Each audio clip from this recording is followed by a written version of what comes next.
नमस्कार दोस्तों, मैं सरोज पांडे। भाग्यवादी कभी अमीर नहीं हो सकता। ये आज मैं ओशो का एक प्रवचन पढ़ रहा था, जहाँ ओशो बता रहे थे कि भारत में एक विज्ञान बहुत विकसित हुआ, ज्योतिष का विज्ञान। ज्योतिष का विज्ञान की खोज अगर कहीं दुनिया में हुई है तो शायद या फिर निश्चित रूप से भारत में हुई है। और भारत के इस विज्ञान का जो खोज है, इसका जितना लाभ होना चाहिए उससे ज़्यादा नुकसान भी हुआ।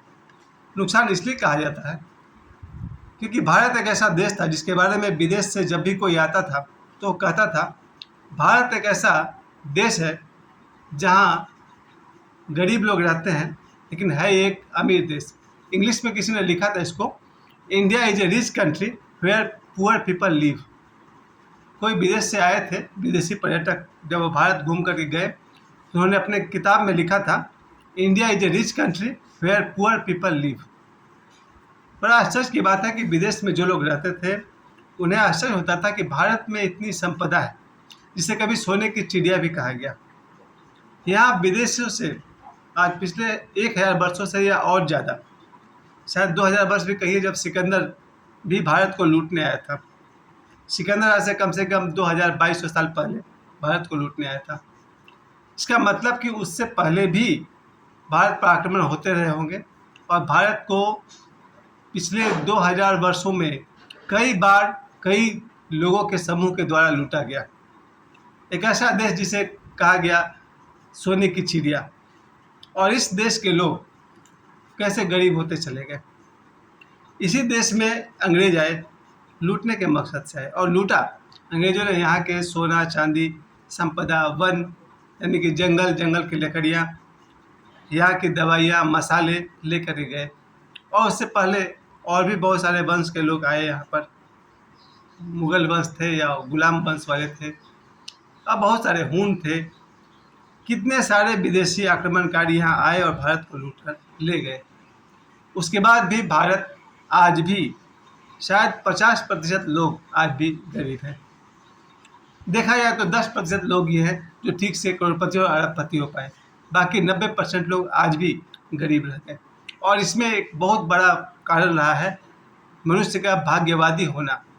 भारत के कई लोग भाग्यवादी हो गए, लगभग आधी आबादी भाग्यवादी होते चले गए कि भाग्य में अगर धन होगा तो मिलेगा, भाग्य में धन लिखा होगा तो मिलेगा। इसकी उदाहरण देते हुए ओशो कहते हैं कि आज से 300 वर्ष पहले अमेरिका का एक तरह से जन्म हुआ और सिर्फ 300 वर्षों में अमेरिका पैसे कमाने में इतना आगे निकल गया। फिर भी ओशो ये भी बताते हैं कि जो अमेरिका के मूल निवासी से थे वो लोग उतने आगे नहीं बढ़ पाए जितने अमेरिका में बाहर से लोग आए और अमीर बनते चले गए। उसी तरह से बहुत सारे, मैं भारत की बात करूं, धनबाद की बात करूं या फिर मुंबई की बात करूं, हर जगह का यही इतिहास रहा है कि मुंबई में बाहर से लोग आते गए, अनेक राज्य से लोग आते गए, पैसे कमाते गए, अमीर बनते चले गए। फिर कुछ लोग सारे संपदा के होते हुए गरीब कैसे हो गए। ये भाग्यवादी होने का सिद्धांत। क्यों लोग ऐसा मानते हैं कि भाग्य में होगा तो अमीर बन जाएंगे। उन्हें ऐसा ऐसा एग्जाम्पल दिखाई पड़ता था जिसके भीतरी विज्ञान को वो समझ नहीं पाए। मैंने ऐसे बहुत सारे अमीर लोगों को देखा है जो बहुत मेहनत करते हैं, यानी कि सुबह जगने से 5 बजे सुबह जगने से लेकर 11 बजे रात तक बिस्तर पर पड़ने तक इतनी मेहनत करते हैं कि मेहनत कर कर के वो लोग अमीर हुए हैं।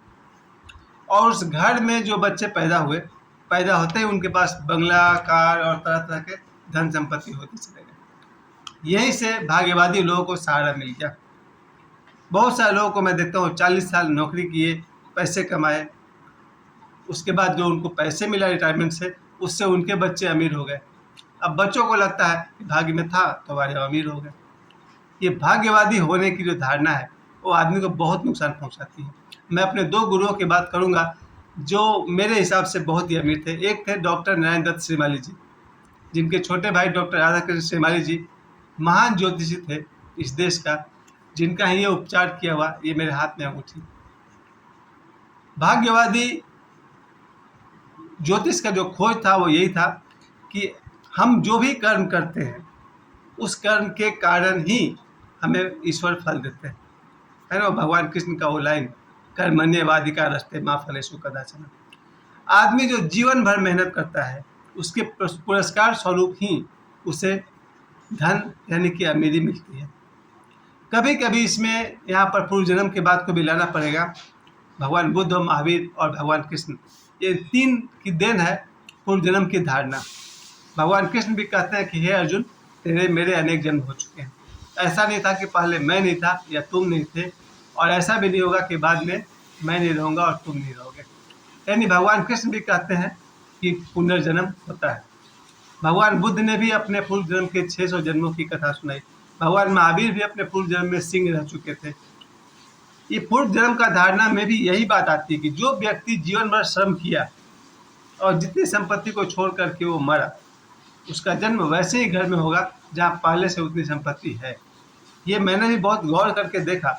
अगर कोई व्यक्ति जीवन भर मेहनत किया, रिटायरमेंट के समय 40-50 लाख रुपए उसको मिले, घर बनवाया और मर गया, उस व्यक्ति का जन्म कम से कम ऐसे घर में होगा जहाँ पहले से एक बना बनाया घर हो, पहले से उस घर में कार हो, और जन्म लेते ही वो बच्चा उस धन संपत्ति का मालिक हो गया।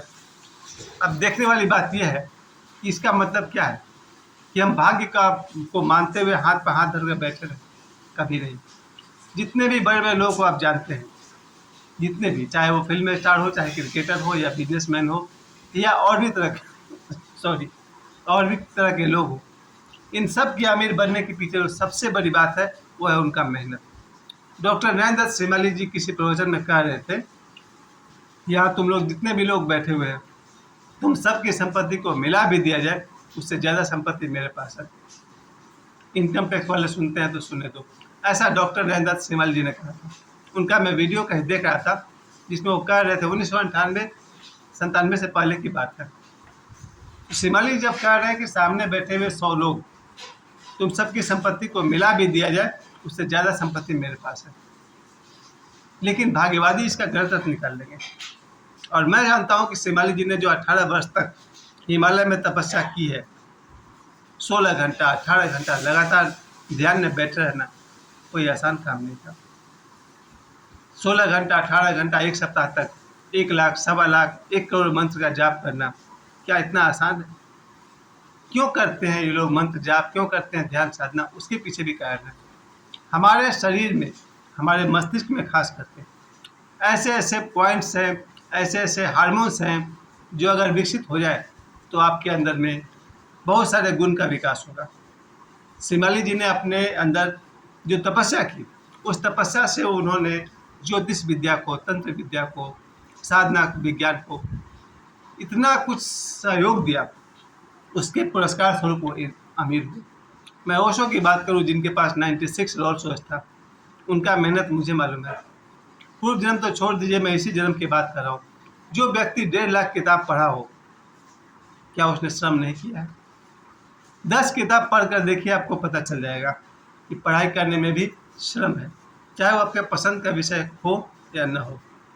जो व्यक्ति सप्ताह में 100 किताब खत्म कर, जब ओशो पूना के कम्यून में रहते थे, उस समय वो प्रति सप्ताह 100 बुक्स पढ़ जाया करते थे। ये व्यक्ति अगर आगे जाकर 96 रोल्स रॉयस का मालिक हुआ है तो क्या आश्चर्य। इस तरह से मैं देख सकता हूँ कि चाहे ओशो हो या श्रीमाली जी हो, या इस समय 2024 में करोड़ों दिलों पर राज करने वाले बाबा बागेश्वर, अगर मैं इन्हें कहूँ कि ये व्यक्ति, कल मैं देख रहा था उनका वीडियो जहाँ हाल में उन्होंने कन्या विवाह करवाया था, 1 लाख लोग लाइन में खड़े हैं और भोजन ले रहे हैं।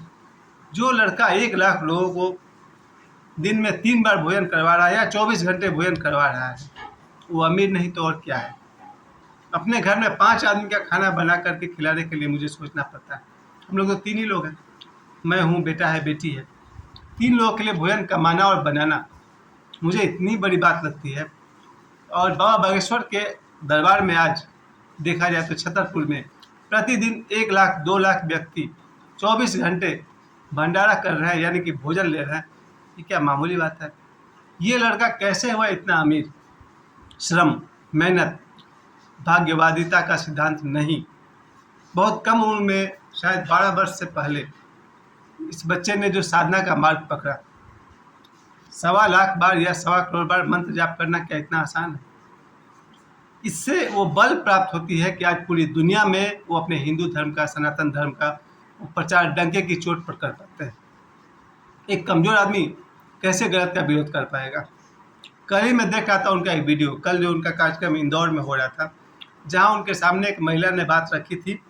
कोई वहाँ स्कूल है, जिस स्कूल में मदरलैंड स्कूल में उस औरत की बेटी को कलावा और टीका लगाने पर विरोध कर रहा था वो स्कूल का जो प्रशासन है। उस औरत ने लाखों लोगों के सामने ये बात रखी। साहस चाहिए। जिस स्कूल में उसका बच्चा, उसकी बेटी पढ़ रही है, उसी स्कूल के गलत बात का विरोध के लिए उसने आवाज़ उठाई। ये साहस है। उस महिला ने कहा कि हमारे स्कूल में, जहाँ मेरी बच्ची पढ़ती है, मदरलैंड हाई स्कूल, वहाँ पर मेरी बेटी को टीका और कलावा नहीं लगाने दिया जाता है। बाबा बागेश्वर ने खुलकर कहा कि ये देश सभी को अपने धर्म के अनुसार जीने का अधिकार है।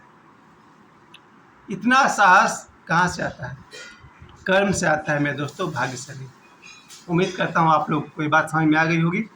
भाग्यवादी कभी अमीर नहीं बन सकते। आप अगर अमीर पहले से हैं तो भी, और अगर अमीर बनना चाहते हैं तो भी, और अमीर बनना ही चाहिए। गरीब बनने में क्या मज़ा है? फटे पुराने कपड़े हों, पेट में आधा अधूरा भोजन हो, ये भी कोई जीवन है?